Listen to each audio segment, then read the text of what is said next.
Welcome to the Glance into Your Retirement Future webinar. My name is Corey Cox, and I am part of the education team here at URS. And I have here with me Tracy Wilder, one of the URS retirement planning advisors who will be presenting to us today.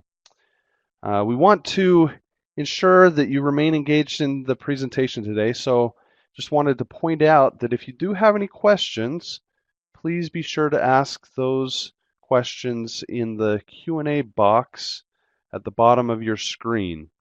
And we have some people here that can help answer your questions. With that being said, let me just go ahead and introduce to you Tracy Wilder. He is our all-wise and powerful advisor who, with his crystal ball, will hopefully help you to see your retirement income fortune.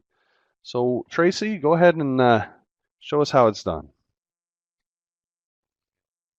Thanks, Corey, and good afternoon to everybody. My name is Tracy Wilder, and I'm a retirement planning advisor with URS. Welcome to our webinar. I'm excited to have 30-45 minutes here today to show you how you can use the calculators available to you on urs.org to help you develop your own retirement plan and glance into your own retirement future. If you've met with us before, you've probably seen or heard us talk about our three-legged stool. We use this to describe the three sources of retirement income that are available to many of our members. Most of us have a pension. Exception being, for example, that if you're Tier 2 in your defined contribution, you wouldn't have the pension. Many of us will have Social Security. Of course, Social Security,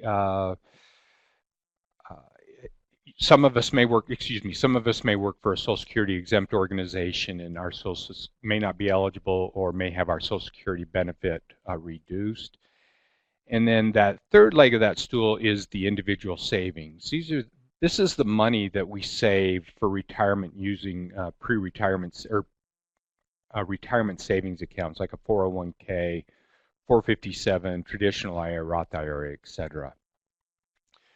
What I'm going to help you do today is learn how to use the online calculator to help you determine the income from these sources. One of our objectives here at URS is to help you reach your retirement goals, and hopefully this will help you to do so. So what I'm going to do next is I'm just going to show you, I'm going to share with you my screen. And you should see now the website landing page for urs.org. Hopefully you've all been there before. If you haven't, just open a browser, enter us.org, and then you'll see a link and click on that. You can see here at the top, on this top banner, there's a link called Calculators. So let's go ahead and click on Calculators. Let me show you again, we continue with this theme of the three pieces or three sources of your retirement planning. Again, we've got the pension, the savings plans, and Social Security. Under the URS pension plans, you'll see a calculator called Retirement Benefit Estimate Calculator. We're going to go through that today. That's going to help you to determine your pension benefit. I'll also walk through the results of that because, of course, it's important that you understand the results of or the information that you get from the calculator. Next, we're going to spend some time with under URS savings plans with the savings plans future values calculator. This will help to determine how much monthly income your savings plans will generate. And then finally, we're going to look at a website available through the Social Security Administration. We're actually going to use what they call their Social Security Quick Calculator. And that'll give you a quick rough estimate of your Social Security benefit. So without any further delay, let's go ahead and start with the Retirement Benefit Estimate Calculator. And again, this is the calculator that's going to help you to estimate your future pension benefit. There's a terms and conditions section that we'd like you to read before you use it. Of course, it just basically just wants you to understand that this is an estimate and that it doesn't create any sort of a binding obligation between yourself and URS. So once you've read that and you're comfortable with that, go ahead and click on the link there. In order to use the pension estimate calculator, you're going to need a couple of pieces of information. You're going to need to know first what pension or what retirement system you're in, whether you're Tier 1 or Tier 2, whether you're non-contributory, whether you're police or fire. There's a couple of sources where you can go to pick up that information. Many of us know it already, but if you don't, you can always pick it up by logging into your account at urs.org or by looking at a statement. Every year, end of March, you should receive a statement from URS. On that statement, it says, it tells you which retirement plan you're included in, and it will also tell you your years of service. Keep in mind that the years of service reflected on that statement is based on your years of service as of 12/31 of the previous year. So you'll need to add if you're using that number, of course, you'll have to add to it additional time since the date of that statement. Below that, of course, you'll need to know your date of birth. If you are married, your spouse's date of birth, your projected date of retirement. You're going to need to know the month, day, and year that you plan to retire or to start collecting the pension. Remember that when it comes to the pension, the dates are always the 1st or the 16th. And I'll show you this a little bit later, but if you enter a date other than the 1st or the 16th, it'll give you an error. Finally, you need to be able to, you'll need to enter your years of service at retirement, your current annual salary, and then your expected salary increases per year. And this can be challenging. One of the things that the calculator does is it projects what your income will be in the future. Of course, depending on your system, we use an average of anywhere from your 3 to 5 highest years of salary. And if you're just starting out and you have 30 or 35 years that you plan to work, we've got to try and project what your salary will be 30 or 35 years from now. And so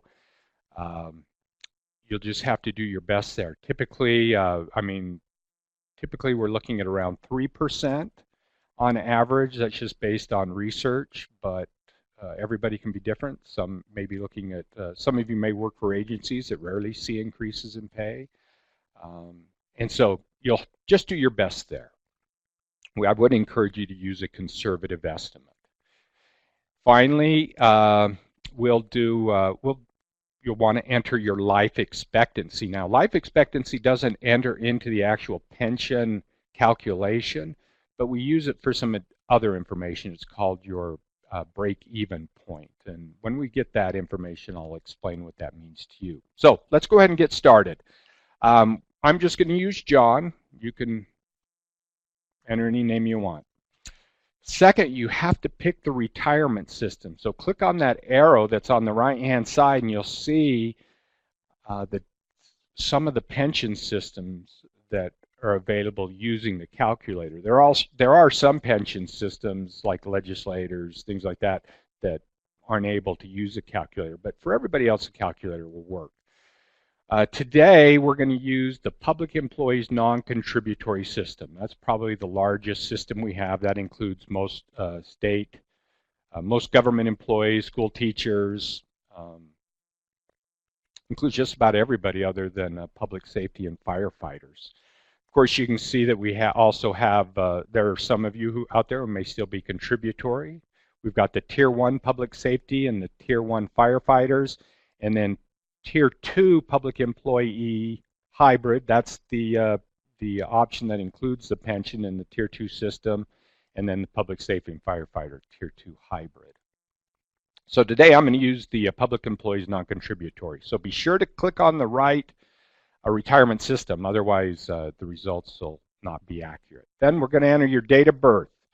And I'm going to use, I just came up with the date of birth. We're going to use March 4th, 1962.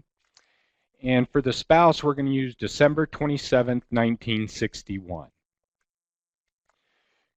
This individual, John, currently has 23 years of service. He entered the system April 3rd of 1995.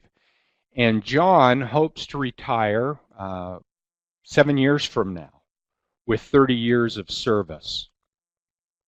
He's 56 now, so that would make John 63 years old at retirement. So for his projected date of retirement, we're going to put in April 16th of 2025. 2025. Now, if I had put in April 1st of 2025, that would have left John 2 days short of a full 30 years, and it may subject him to an early age reduction. So it's important that you use the right date there, 1st or the 16th. Now, when he retires, John will have 30 years of service. For this example, we're going to say that John's current salary is $40,000 a year. And he's expecting a 2% pay increase. Initially, we're not going to adjust for inflation. We'll go back and do that in just a minute. But for right now, leave the adjust for inflation radio button, click no. And then for life expectancy, of course, everybody's life expectancy is different, right? Averages currently are about 85 for males, 86 for females, but everybody's family's history is different. Remember, again, we don't use this number to calculate the pension benefit. We use it to calculate your break-even point, which I'll explain in a minute. Be generous here because that'll give us a more accurate result on the break-even point. I'm just going to use the average for a male, 85 years of age. All right, if we've got all the information entered correctly, we can hit calculate and we'll get a result. Now, if you click calculate and you don't get a result, it's because you've entered some information incorrectly above, or you may not, the information that you've entered based on your age and or years of service, you may not be eligible for retirement. So it's going to be important that you know the eligibility requirements for your particular pension system, and you can always pick those up, different brochures that are available on the website. Now, I should have mentioned this and failed to, but if you're not married, you just leave the spouse's date of birth line open. Not important for you to enter that information. It'll still work without a spouse's date of birth. So here you can see the basic, the results for somebody who is Tier 1 non-contributory. For most of our members, they're going to have 6 different payout options that will populate in these results. The only exceptions will be if you are Tier 1 public safety and firefighter. In that case, you don't have the 6 payout options. Your payout options are a little bit different, but the grid that populates will explain your payout options. So let's spend just a minute and go through these payout options. It's helpful if you can interpret the numbers once you get them. So if we look in that far left side column, under partial lump sum options, that's a heading. Let's go below that to monthly estimate for option 1. You can see that the monthly estimate for option 1 is $2,252 a month. That's the member-only benefit. This is the benefit that's available to you if you're single, or if you elect to take the member-only benefit. With a payout option 1, the member receives this benefit every month for as long as they live, and then when the member passes away, that's the end of the benefit. Payout option 2 is only available to people who are in a contributory system. In a contributory system, the member has a contributory balance because over the years that member has been making contributions to the pension system. Excuse me. Under payout option 2, the member can receive a slightly reduced amount compared to one, and upon their death, the balance of their contributory balance, or the remaining balance in their contributory account, would pass to their beneficiaries. It's important to understand that your contributory balance pays down over the first 10 years of your pension. So if you live or collect the pension 10 years or longer, then your contributory balance would be zero, and there would be nothing there to pass on to beneficiaries. Payout options 3, 4, 5, and 6 all include payout options that include a continuing payment to a surviving spouse. Under payout option 3, the member would receive $2,007 a month, and upon the member's death, that member's spouse would continue to receive that same amount, or 100% of that payment. Under payout option 4, the member is going to receive $2,123 a month, and upon the member's death, the surviving spouse would continue to receive half of that amount, or $1,061 a month. Now, payout option 5 is just like payout option 3 in that it's another 100% option to a surviving spouse, and 6 is just like 4 in that it's another option that provides 50% to the surviving spouse. The reason we've included 5 and 6 is that we treat 5 and 6 just a little bit different than 3 and 4. And the way we treat that differently is that with 5 and 6, if the spouse dies first, then the member calls and lets us know, and the member's benefit reverts back up to 1. Payout option 5 is probably the most popular payout option we have for most of our married members. Under payout option 5, the member is going to receive $1,976 a month. The surviving spouse would continue to receive 100% of that amount. However, if the spouse dies first, dies before the member, then the member is simply going to call us, let us know, and then the member's payment will revert back up to $2,252 a month. If you compare the difference between 3 and 5, you'll see that in this particular case, we're talking about $31 a month difference in order to between 3 and 5. So those are the 6 different payout options. Remember, 2 is only available if you're in the Tier 1 contributory system. Now, let's talk about the partial lump sum options. And you can see that we've got a partial lump sum option 12 and a partial lump sum option 24. Basically, we just take the monthly estimate for option 1, we multiply it by 12 to come up with the PLSO 12 amount, or we multiply it by 24 to come up with the PLSO 24 amount. Below each of those columns are the corresponding reduction in the monthly benefit if you take that PLSO. Now remember, this is a taxable benefit. So if you take a lump sum distribution and you spend it, you're going to be required to pay taxes on that. Now you can roll that out into a 401k or another tax-deferred retirement savings plan and avoid taxes. But just remember, if you take that and you spend it, you will be taxed on that lump sum distribution. Now, I want to go back down to payout option 5. So you can see that the payment there without the PLSO is $1,976. With the PLSO 12, it's $1,831, a difference of $146 a month. And then the PLSO 24, there's another reduction of an additional $146 a month, approximately. So understand that those are permanent reductions in the monthly benefit. Now let's look at that final column, the PLSO break-even point. What this tells us, if we look at payout option 5, it says the PLSO break-even point is 5.65%. What this tells you is that if you were to take either PLSO option, roll that money out into a tax-deferred plan, something where you didn't pay taxes, and if you were to invest that money, that is the rate of return after all fees, commissions, and expenses that you would have to receive on average annually to generate the same kind of income you would have had if you had just left the PLSO in the pension, if you'd not taken it. For most people that we meet with, the PLSO break-even point is generally high enough that taking a PLSO to invest and generate more income generally wouldn't work. The break-even point is just too high.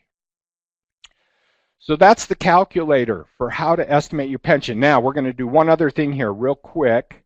We're going to go in and we're going to click on change options, and we're going to go in and we're going to click on adjust for inflation, and then we're going to use an inflation rate of 2.5%. What this is now going to give us is the present value of that future benefit. So if I click on calculate now, it tells me that the payout option for 5 is $1,662 a month. Compared to, and I apologize, I'd forgotten to make a note of the previous. So the present value is $1,662 a month. If we go back and do the future benefit, you recall that it was $1,976 a month. Basically what this is telling us is that due to the eroding power of inflation on your purchasing power, having $1,976 7 years from now would have the same purchasing power as $1,662 today. That just gives you an idea of the actual purchasing power of that pension benefit. So that's the pension estimate. I hope that was helpful for you. I hope that that helped you to understand how to interpret the data there. Now let's go back and let's go back to the calculator link. And let's go ahead and use the Savings Plan Futures Values calculator real quick. Now, in order to use this, you're going to need to know your current balances in your retirement accounts, whether they're tax deferred or a Roth IRA. You'll need to know your monthly gross wages. Again, use projected average annual increase. I recommend that whatever you used on the pension side, that you use that same number here on the savings side. And then, well, anyway, let's just go ahead and go through it. So let's say that you start out with a balance. Let's say John has been doing a little bit of saving, and he's managed to save $100,000. Remember, John was making $40,000 a year, so he has annual gross income or monthly gross wages of $40,000 divided by 12, which is $3,333 a month. We're going to use that 2% as a projected annual increase in wages. And then we're going to have to decide on enter in whatever it is you're saving as a percentage of your gross wage.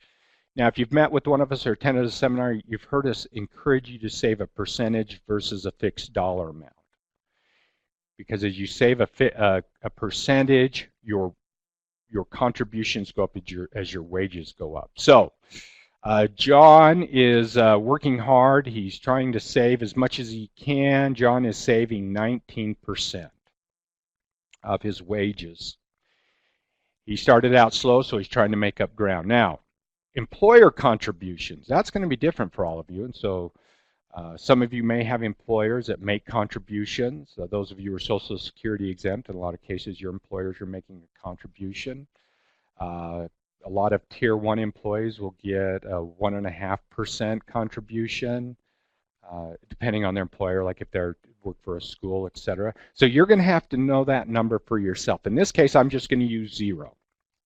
Now, you remember in our example that John was going to work 7 more years. Okay, so he's going to continue to save for 7 more years.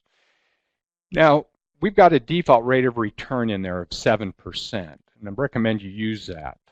The only adjustment I would make is if you're in a more conservative, in one of the target date funds with a more conservative rate or lower rate of return, you might want to lower that. But 7%, you can just go ahead and use that. Finally, number of years you would like to receive monthly withdrawals. Now, this is where your life expectancy comes into issue. Of course, in this case, John's retiring at age 63, and John said that he planned to live until age 85, so that would give him a life expectancy of 22 years. So I'm going to go ahead and enter 22.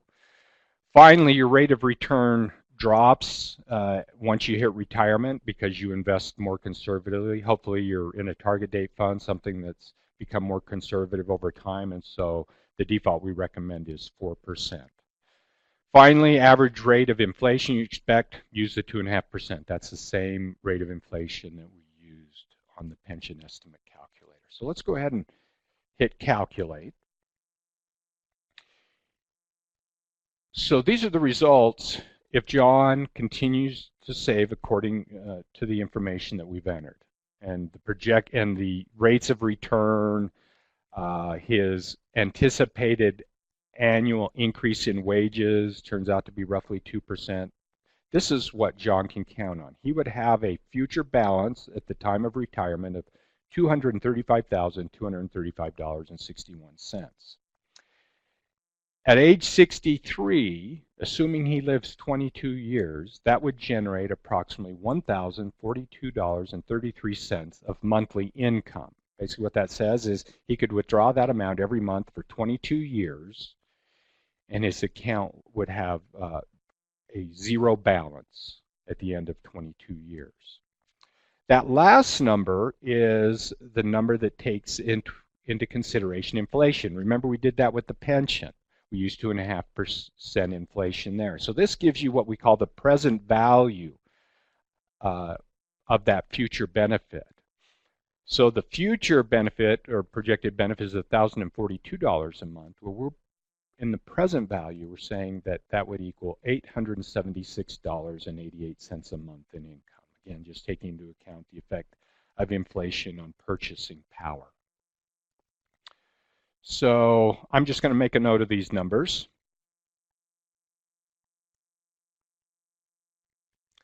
So right now, using the two calculators, we know that John, if all of his the numbers he's entered are correct, and the information is accurate. Remember, the information you get out is only as good as the information you put in. If we look at his present value numbers, his pension will replace $1,662 a month, and his retirement savings would replace $877 a month. So if you look at those two, and we do a little quick math here, we can see that between his pension and between his retirement savings, John will have $2,539 a month in income. All right. Remember, he's currently making $40,000 a year, which is $3,333. So John has a little bit more to make up. And so let's look at Social Security real quick. Now to do that, just go up into the search bar and enter SSA. If you enter SSA Quick Calculator, I've entered it so many times that it pops. You can see the link that pops up there, ssa.gov/OACT/quickcalc/index.html. If you go to that and hit enter, you'll get the Social Security Quick Calculator. Now, for those of you who have created a username and password on the Social Security website, you could actually log in and see what your projected benefit is. Social Security will give you numbers based on age 62, age 70, and then your full retirement age. And full retirement age, depending on your date of birth, is anywhere from age 65, age 67. So you just have to fill out a few boxes here. Remember, John was born March 4th, 1962, and we know he's making $40,000 a year. Let me just show you. This is sort of what you would see if you created a login. You can see it gives him his projected monthly benefit at 62, projected monthly benefit at 70, and then because he was born in 62, John's full retirement age is 67, and that shows his projected monthly benefit through Social Security. Now, John, however, is going to collect Social Security at age 63. That's when he plans on starting to collect the pension. So if you go right down here and click where it says future retirement date option and enter hit the month and the year. Remember, he was going to retire, or excuse me, rather, he turns 63 March of 2025. If you go ahead and hit submit request there, you'll see that it'll give you the actual number at age 63. And for John, the projection is $996 a month if he starts collecting Social Security at age 63. Now, I want to show you one other thing, because as we've been going through these calculators today, we've been using the future value and then the present value. Well, Social Security does the same thing. If you look down here where I'm pointing with my cursor, you can see they call present value today's dollars. Those are the numbers we've been dealing with, and those are the numbers that we got as we were running through the estimate for the benefit calculator. It's possible to click on this inflated future dollars calculator and see what Social Security is projecting to be your actual benefit in the future, and you can see that while the present value of John's Social Security benefit is $996 a month, the future benefits are projected to be $1,296 a month.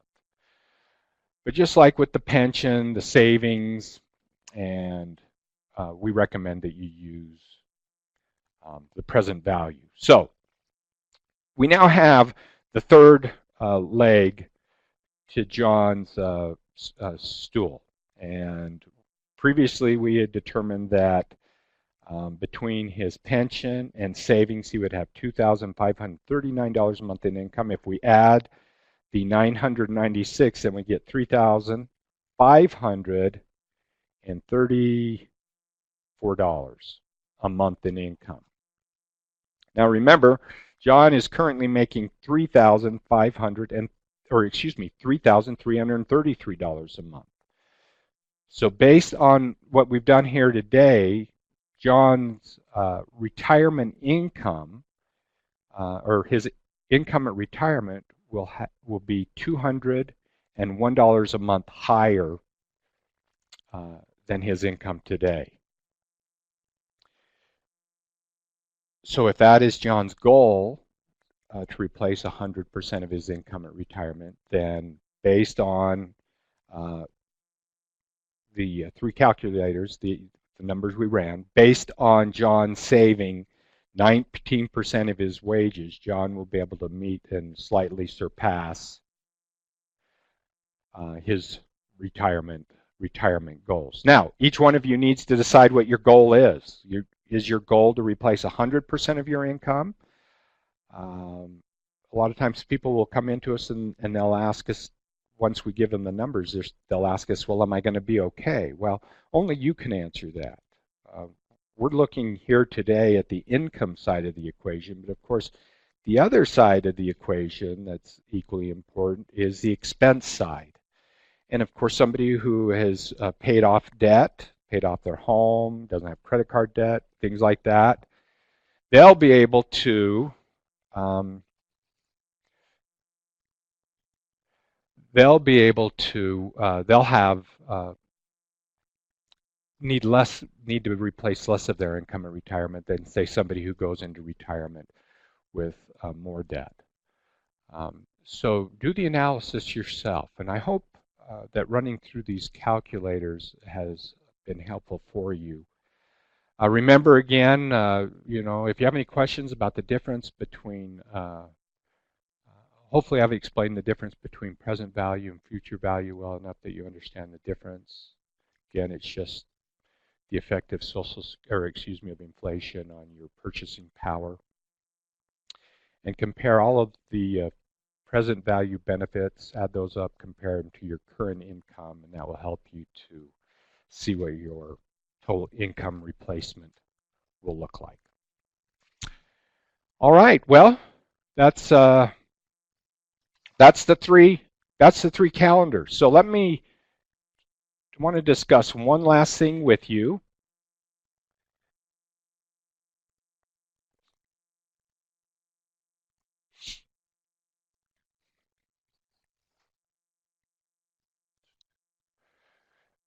Right now you're seeing a slide that says pull up a chair. If you didn't know, and many of you hopefully do know this, it is possible for you to make an appointment to sit down with myself or one of my colleagues and do a 1 hour individual retirement planning session. During that 1 hour, we'll essentially do what we did here today. We'll look at your individual situation. We'll run projections based on the pension, savings, and Social Security, and help you to determine what your retirement income replacement percentage looks like. You sign up for those by going to the URS website, logging into your account, clicking on the Education tab, and then on the left-hand side there'll be a series of links. One will say Individual Retirement Planning Sessions. You click on that link and it'll pull up on the right-hand side a whole list of dates, locations. Find the date and location works for you, and then make sure there's an available opening. Sign up for that opening. And please do us this one favor. If you sign up for an individual retirement planning session and then you later realize that you're not going to be able to make it to that session, please go back in and cancel your session so that that time is available for somebody else. These planning sessions are in a lot of demand, and that'll just help us to be able to reach more members if we can optimize our use of the times that we have. Now, one thing I didn't say is we looked at John's numbers, but let's say John's numbers had come in lower, and maybe John wasn't saving enough. Well, basically, there's no magic numbers when it comes to, excuse me, if your numbers are too low, your choices are you either work longer, which will increase your pension payout, you delay collecting Social Security, or you save more. So work longer, save more. That's the things that you can do to increase your retirement income percentage. And we can help you determine how much you need to save. Of course, you can use the calculators that we've walked through today, and you can actually learn for yourself, see what you need to do to increase your income replacement percentage. So that's the presentation today. I hope that's been helpful for you, and I'm going to go ahead and turn the time back over to Corey. Thank you so much, Tracy, for this wonderful presentation today in how we can glance into our retirement future. I hope that now that you have this information, that you're able to utilize this knowledge to help you as an individual visualize a prosperous retirement. Just so you're aware, we have recorded this webinar, so if you want to review this presentation at a later date to kind of help you walk through these webinars or through the calculators, you can do so. You'll be able to in a few days log into our website at urs.org /general/webinars. In addition, a couple of other quick notes. We will be sending you an email in the next couple of hours with a link to a survey. Please fill out the survey. It does help us know how effective the presentation was and if we can make any improvements going forward. In addition, we will stick here on the webinar for a few more minutes to ensure all of your questions are answered. So if you do have any questions, feel free to make sure you're asking those questions in the Q&A section. If not, thank you so much and have a wonderful day.